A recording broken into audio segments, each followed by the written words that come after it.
ఈ వీడియో నుంచి మనకి సిలబస్లో growth of national movement in Andhra between 1885 to 1947 అని సింపుల్గా ఇచ్చాడండి. చాలా సింపుల్, వన్ లైన్లో ఇచ్చాడు అంతే. Growth of national movement in Andhra between 1885 to 1947. కానీ మనము చాలా సిలబస్ చూడాల్సి వస్తుంది ఇందులో, ఎందుకంటే ప్రతి ఈవెంట్ కింద ఆంధ్రాలో ఏం జరిగింది 1885 నుంచి 1905 వరకు మనం ఈ వీడియోలో చూస్తాం. ఆ తర్వాత వందే మాత్రం మూమెంట్లో మనకి బిపిన్ చంద్రపాల్ పర్యటన, ఆ తర్వాత కాకినాడ బాంబ్ కేసు అని, అలాంటివన్నీ ఒక్కొక్క ఈవెంట్ జరుగుతూ ఉంటుంది.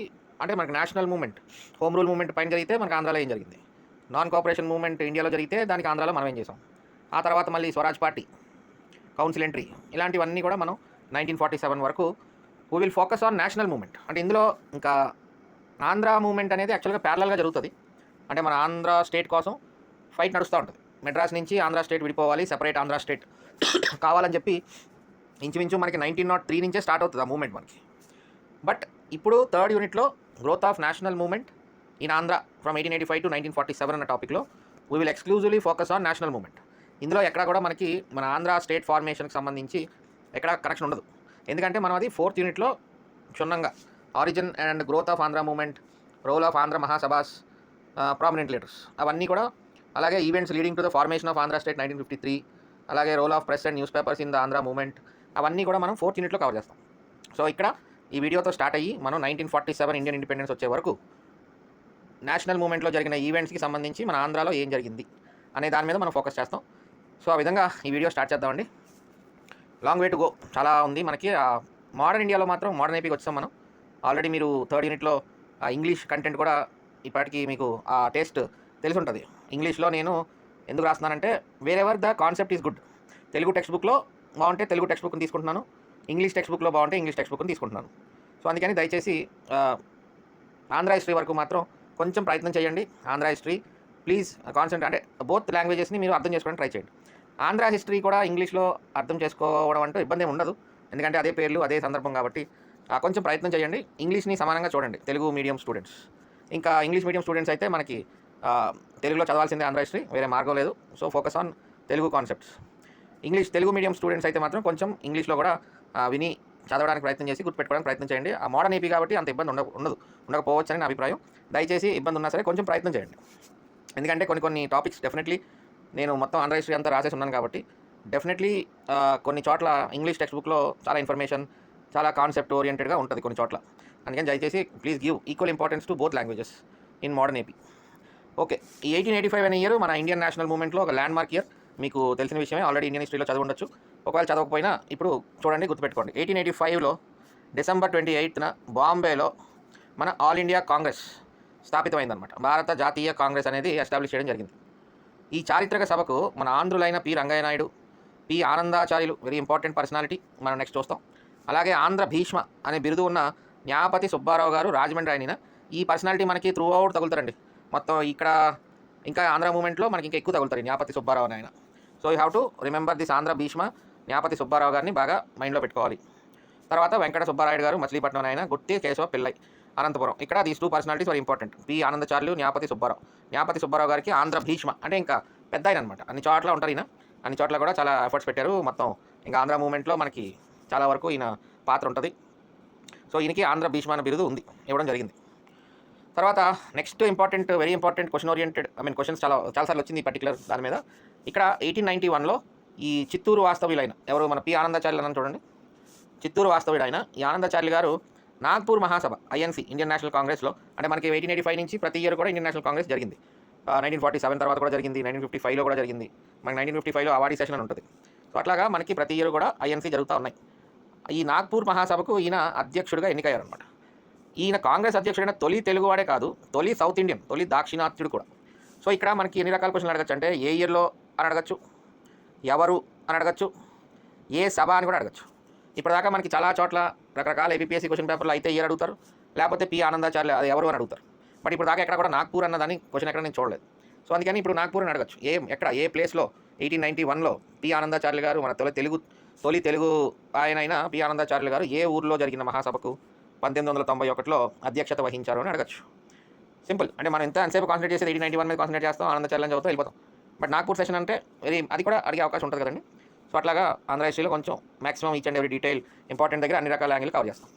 తర్వాత నెక్స్ట్ ఇంపార్టెంట్ ఈవెంట్ ఏం జరిగిందంటే ఈ పీరియడ్లో భారత జాతీయ కాంగ్రెస్కు జిల్లాల్లో అంటే 1885లో మనకి ఆల్ ఇండియా నేషనల్ కాంగ్రెస్ స్థాపితమైంది. అక్కడి నుంచి every year Indian National Congress సభలు జరుగుతూ ఉండేవి, భారత జాతీయ కాంగ్రెస్ సభలో.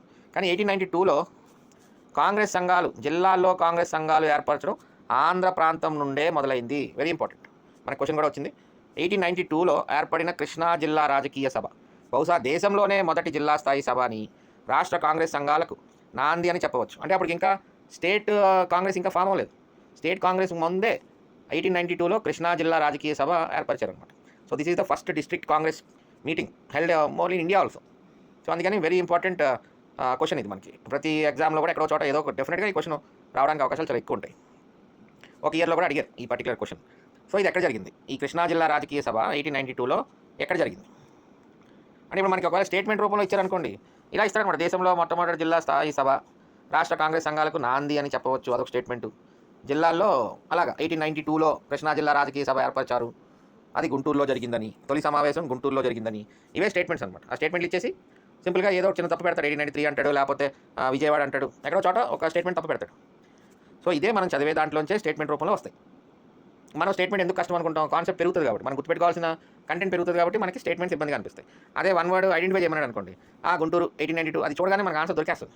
బట్ స్టేట్మెంట్లోకి వచ్చేసరికి మీకు అందులో ఉన్న కంటెంట్ పెరుగుతుంది. సో అందుకని we feel difficult in statements. అప్పుడు ఈ 1892లో గుంటూరులో జరిగిందండి. గుంటూరు అంటే ఇప్పుడు గుంటూరు డిస్ట్రిక్ట్ అది, బట్ అప్పుడు కృష్ణా జిల్లాలోనే గుంటూరు కూడా ఉండేది. అందుకని ఇది కృష్ణా జిల్లా రాజకీయ సభ తొలి సమావేశం గుంటూరులో జరిగింది, 1892లో జరిగింది.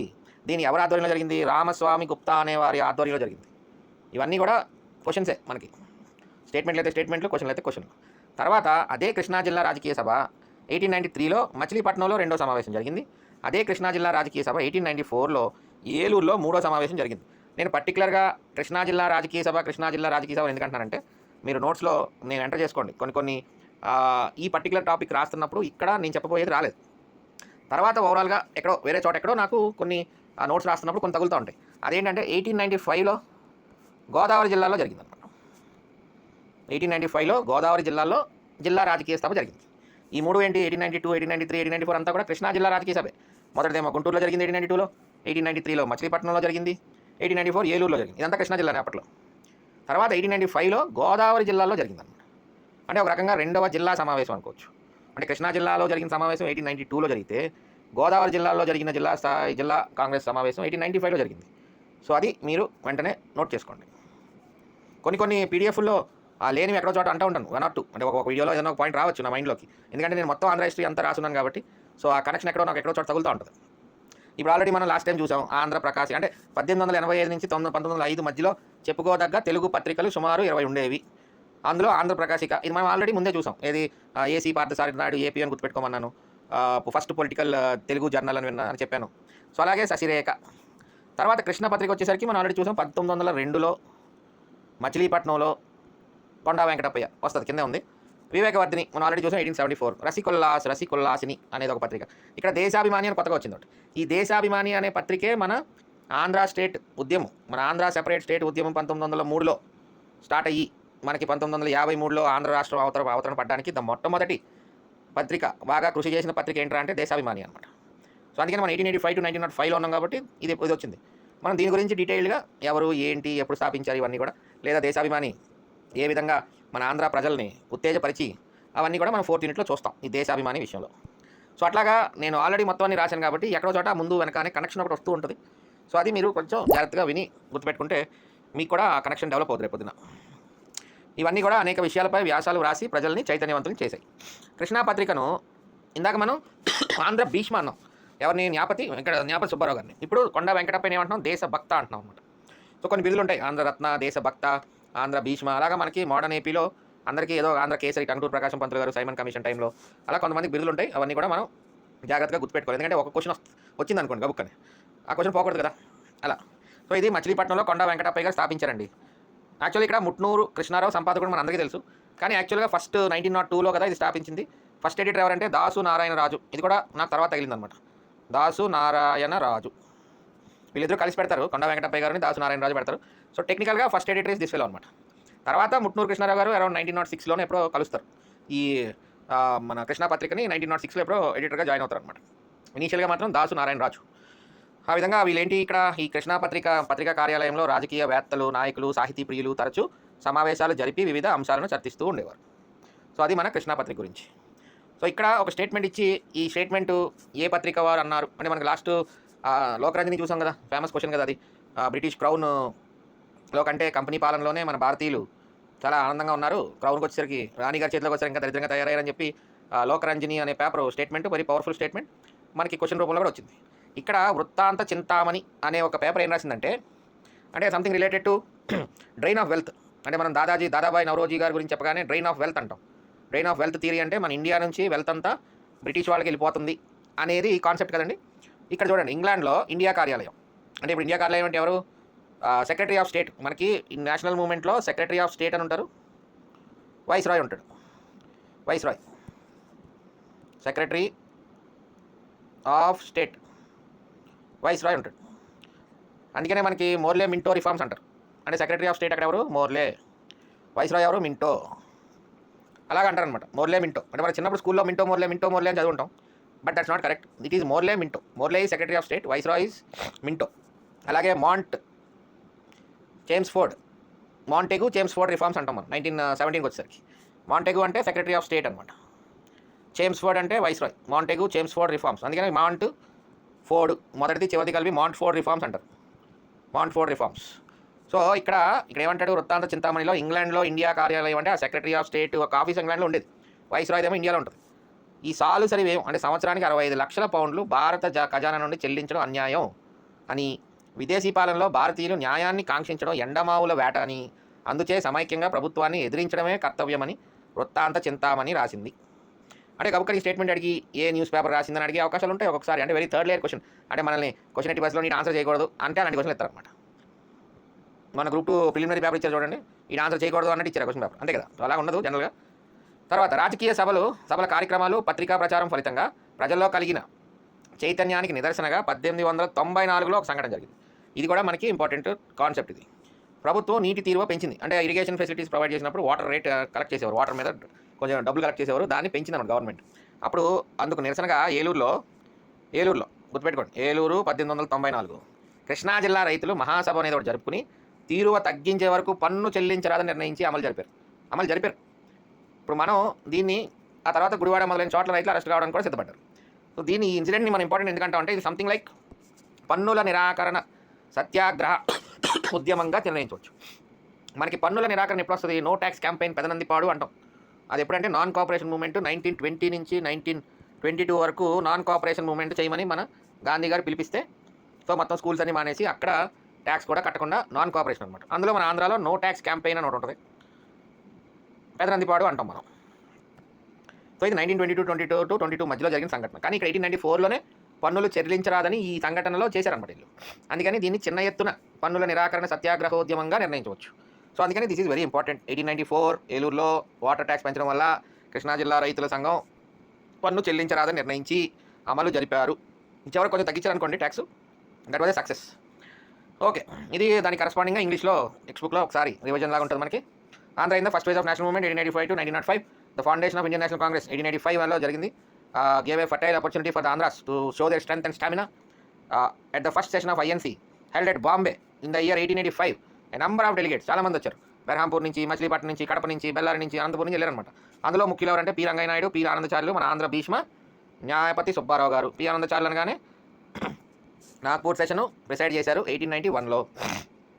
ఈ delivered a stirring speech in which referred grievances from which the people suffered and the indifference shown by the government. మంచి పవర్ఫుల్ స్పీచ్ ఇచ్చాడు అనమాట. అలాగే the other prominent leaders who took part in the deliberations of the Congress. ఈ కాంగ్రెస్ మహాసభల్లో ఇంకా మన important people ఎవరంటే AC Parthasarathi Naidu, editor of Andhra Prakasika, Nyayapati Subba Rao గారు ఆఫ్ రాజమండ్రి, ఆంధ్ర భీష్మ. వీళ్ళందరూ కూడా ముఖ్య పాత్ర వహించారు మన ఈ నేషనల్ కాంగ్రెస్లో కూడా. తర్వాత on the model of the annual sessions of the Congress district conferences were held under the auspices of the district association in all districts. అందులో మొదటిది 1892లో కృష్ణా డిస్ట్రిక్ట్ అసోసియేషన్ అనేది ఒకటి ఫామ్ అయింది. It has been said that it was the first of its kind. మొట్టమొదటి సంఘం అలాంటిది. మద్రాస్ ప్రెసిడెన్సీలోనే కాదు, మొత్తం భారతదేశంలోనే ఇది మొట్టమొదటి జిల్లా సంఘం, కాంగ్రెస్ సంఘం 1892లో. దీన్ని ఆర్గనైజ్ చేసింది ఎవరు? Ramaswamy Gupta. Organised the Krishna district conference. ఎక్కడ? గుంటూరులో. Which was then part of the Krishna district. ఎప్పుడు జూలై 1892. సో అదండి ఈ కాన్సెప్ట్. తర్వాత 1894లో ఇందాక మనం చూసాం rights of the Krishna district. 1894లో ఏలూరులో ప్రొటెస్ట్ చేశారు. దేనికి? Enhancement of water rate. దాంతో refuse to cultivate their lands.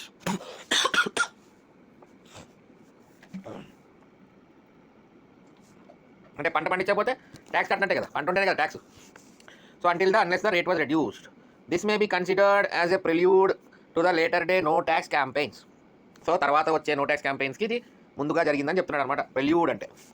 Some of the most influential rights of Gudivada were even prepare to go to jails. ఏంటి తెలుగు ఇంగ్లీష్ ఒకేలా ఉందనుకుంటున్నారండి? ఒకేలా ఉంటుంది, జరిగింది ఒకటే సంఘటన కదా. అందుకనే అంటున్నా తెలుగు అయినా ఇంగ్లీష్ అయినా ఒకటే, ఆంధ్ర హిస్టరీలో పెద్ద తేడా ఉండదు అని. ఓకే, జరిగిన సంఘటన అది. ఇంకేం రాస్తారు అక్కడ ఆంధ్ర హిస్టరీలో? కొత్తగా ఏం రాయరు కదా ఇంగ్లీష్ వాళ్ళు, అదే రాస్తారు. తెలుగు అయినా అదే రాస్తారు, ఇంగ్లీష్ అయినా అదే రాస్తారు. సో అందుకని దయచేసి ఇంగ్లీష్ వాళ్ళు, తెలుగు వాళ్ళు ఇంగ్లీష్ని కూడా ఈక్వల్గా చూడండి. క్వశ్చన్లు అండి. 2008లో గ్రూప్ 2లో ఏమడిగాడు? ఇయర్ అడిగాడు. పి ఆనందాచార్యులు గారు ఏ సంవత్సరంలో కాంగ్రెస్ అధ్యక్షుడు అయ్యాడని ఇయర్ అడిగాడు అనమాట. దగ్గరగా అడిగాడు చూసారా? ఎందుకంటే that year has to be remembered, గుర్తుపెట్టుకోవాల్సిందే. తర్వాత భారత జాతీయ కాంగ్రెస్కు అధ్యక్షత వహించిన తొలి తెలుగువాడు ఎవరు? 2011లో ఆనందాచార్యులు గారు.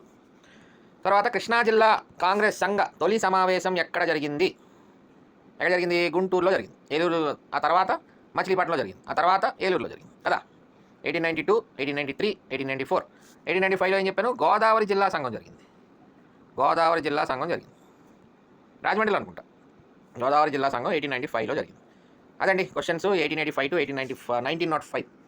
నెక్స్ట్ ఇదే టాపిక్ మనం మళ్ళీ ఇంకా కొంచెం ఉంది, మనకి ఇంకా కొన్ని ఉన్నాయి, అది కూడా మనం చూసి నెక్స్ట్ వీడియోలో మళ్ళీ కలుద్దాం.